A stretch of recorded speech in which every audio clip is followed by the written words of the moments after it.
Hi guys! Welcome back to my YouTube channel! Wanna hear you sing it. Hey, mama, don't stress your mind. We coming home tonight for you.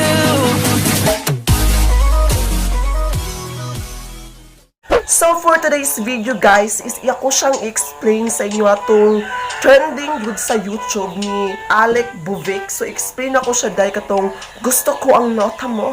Nota mo. Nakikinggan ko mga kantang sinulat mo, pinatitibok mo ng kay bilisang puso. So nota siya guys! Siya dahil trending na trending kayo na siya. Pagkaroon ako sa YouTube baning, adto ko sa akong account, and open na ako guys. Muna siya ang tingog nga buisit kaysa kung una-huna. What music are you into? I like this. Nakikinggan ko mga kantang sinulat mo, pinatitibok mo ng kay... O, diba? Nalingaw dyan ko baka ng mga pati ng mga baboy nun, appreciate na nilang nota. Sabi ko, explain ako na sa inyo kung saan pasabutan ninyo, kung saan pasabutan na niya, no? So, si Alec Buvic, guys, is artista na siya karon, and then dati kay singer siya. So, nabantay na to sa iyahan, no, kanang taba na siya karon. So, I think wala siya nag-diet karon, kay gutom na siguro siya. And then, ang tono, pag ikaikingan ko, mga burikat kayo. Appreciate sa akong beauty karon guys, no? Tanaw, oh. Pak. So, gwapa kang iyaanday. Ayaw, malingaw mo karon sa kung pag-explain na no? Kung sabot pasabot anin yung videohan eh. Okay, first na lyrics atong kwanon karon guys is sa chorus. Kani, pag pinakikinggan ko ang mga kantang sinulat mo. So, alam na. Halata na kay siya nga nadyo siya gipasabot diri gimi kay mo. Lain sad wa siya gimino nga mo. So that's why guys, halata na siya no nga sa pagkanta pa lang, pag pinakikinggan ko ang mga sinulat mo, so naa siya gimin na tao. Di ba? So laban guys, napunin siya ka igat-igat din ano. Next, pinatitibok mo ng kabilis ang puso ko. Laban guys. Tapos, tasyosan mo, naging halata na siya. I mean, so, ibalik na to siya sa first na lyrics kay gimenjud niya ang lalaki ani. So, nadyo yung lalaki yung company ni Alec Buvic, no? Kung sa mo siya yung pasabot, no? Ewan ko ba kung bakit sa tuwing maririnig ang saliw at ang himig ng sinulat mong awitin. Burikat kayo, day. So, sa matakaan ako din sa kuwan, no, kay kanang abusibo ka ang babae dahil gusto kanya nga paminahon ang pagkanta no. Ay ba kay pagkatunod ay kay burikat kay igat ka ang bike dahil nakikinggan ko ang mga tsara. Kumuna siya no, ewan ko kung bakit sa tuwing maririnig ang saliw at ang himig ng sinulat mong awitin. Siya gininjud ani no nga. Pag once na madunggan niya ang awitin sa usa ka lalaki dahil medyo mo ratul siya kanang medyo miga na gusto niya kanang padunggo na always ang pagkanta. Lingaw-lingaw po siya siguro no. Gusto niya nga kanang kantaha kay medyo mapaksi ang dugan. Sa laban lang dyan Alec Buvic, no? Palakpakan na to sa Alec Buvic sa yung pagpaminaw ani, no? Nasasabik, bitin na bitin, basang-basa sa pawis. Alam na. Ay, lagi. So kung nabantayan po sa mga kanta, no? Kay, wala po ko experience o magkanta ko nga magsiwot-siwot ko maminaw. So, alam na. Alam nang gimin niya ni Alec Buvic dahil magpawis. Saka dahil nag-jogging? Nag-jogging na kanta? Saka, kawaw ba? Medyo malingaw-lingaw ko ka din, no? Kung sa gimin dyan ni Alec Buvic dahil sa laban Alec Buvic, no? So, basin pa dahil napasya laing gimin pa dyan anin. Ha? Duhang meaning nagipasabot anin. Next lyrics anin. So, laban. Laban ng palihog lang, no? Laban. Titibok muli ang puso ko ng kay bilis. O, diba? Pinabibilis pa daw ang iyang gusto, no? Next. Refrain 1. Pagkat gusto ko ang nota ng mga kanta mo.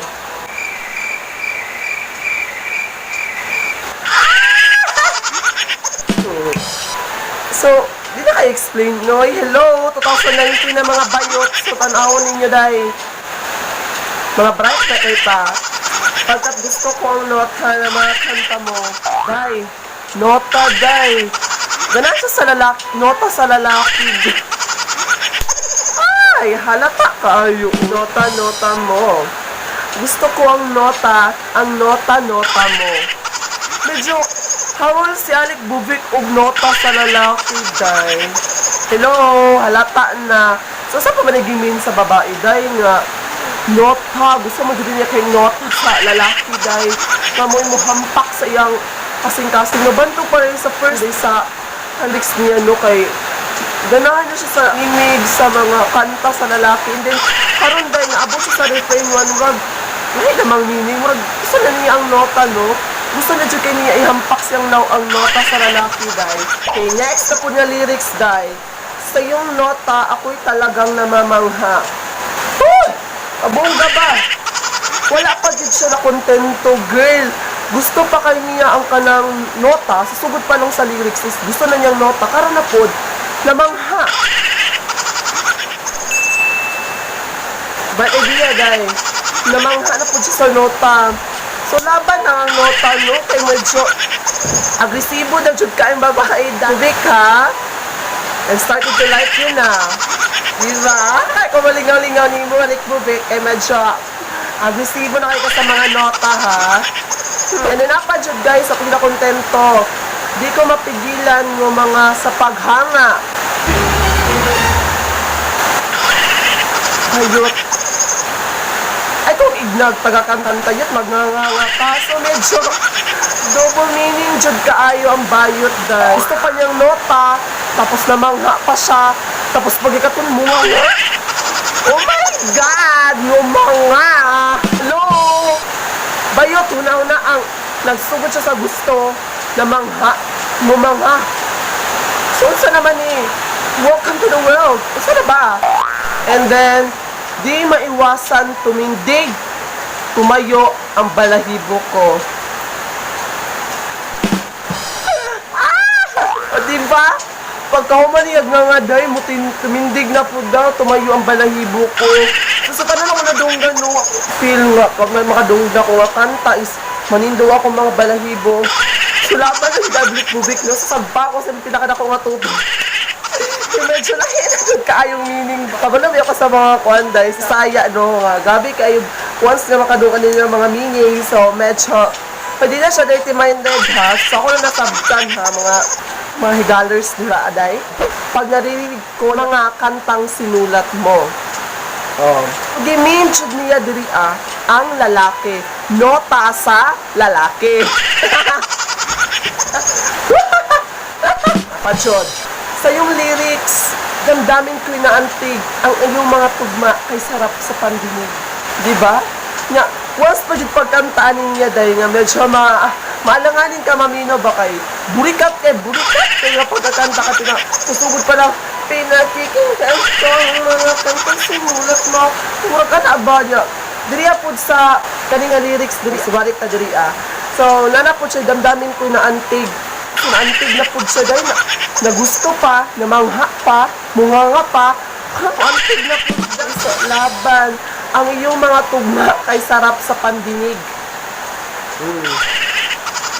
Diba? Double meaning lagi siya. So, nasa ilahin, karena po sa paminaw, karena po niya ganahan niyang lalaki, ang nota sa lalaki, burikata niya kantahan, no? Uy, murag, malibog ka ba kung sabad shoot ay pati ako kay naglibog ko kung saan pag-explain padyod kahit na anong tono, kahit na anong K puso ay umaawit from K of C to K of P so basta mo nakanta na siya anong tono daw, kahit anong K so puso ay maawit so kamay niya mag-judge kung nag-isip ko kung explain sa laban sa refrain 2 guys kabalo po mo sa lyrics ani diri pagkat gusto ko ang titik ng mga kanta mo. Gusto ko ang titik mo. Ay, kung inaday, mga nota, ano titik. Sige, tik-tik na lang gudong tanan mo, no? Tik-tik na lang tanan malik, bube. Ay! Diyos siya, no? So, nakuha na po siya na action kung kabala ka sa iyang mga lyrics ba kay. Na po, titik na po yung gusto. Bubik ha? Alam na. May gala. Bulo ko si mga nahuna. Hawad ka ayo mo. Kunyag ina na ha. And then, napadyo po sila kontento dahil inab ako sa nota ng mga kanta mo. Inab ako sa nota mo. Ha? Bayot. Karon, gusto. Namangha. Narinig. Katindig. Karon na po. Gusto na po niyang tik. ay gusto niya ang titik tapos karon in love na jud siya day. So kung buto na no sa beginning, in love na jud siya sa sa lalaki day. So na yun niya idasok sa una. Beginning part of the lyrics or the song 3 aday is namangha or in love na jud siya sa nota day. Nota mo. So, lata na day. So, laban lang jud tanong. The whole jud na meaning ani no kay medyo critical kay siya, double meaning jud siya sa kanta o sa nota sa lalaki. So, mo jud na siya nga meaning, guys. So, laban lang jud tanong. Hindi pasabot ani niya. So, mo to siya kung pagsabot sa kanta ni Alec Book, which is gusto ko ang nota mo. So, muna siya, no? So, ikaw nyo i-judge dahil kung muna siya akong perception mo. Just ito na diraan mo. Kabasi malaparuhan ta mo. So, ayok guys, iganahan mo sa akong pagsabot, no? Kung amoy, kuha ninyo na i-suggest ninyo kung sa akong gusto ninyo, ipasbuhat tapod sa ako, And then, guys, I hope ganahan mo, no? So, before that, pakisubscribe sa akong YouTube channel, guys, para mas bongga ang tanan, no? Then, thank you, guys, and see you to my next video. Bye! Nakikinggan ko mga kantang sinulat mo, pinatitibok mo ng kay bilis ang puso ko. Pag pinakikinggan ko mga kantang sinulat mo.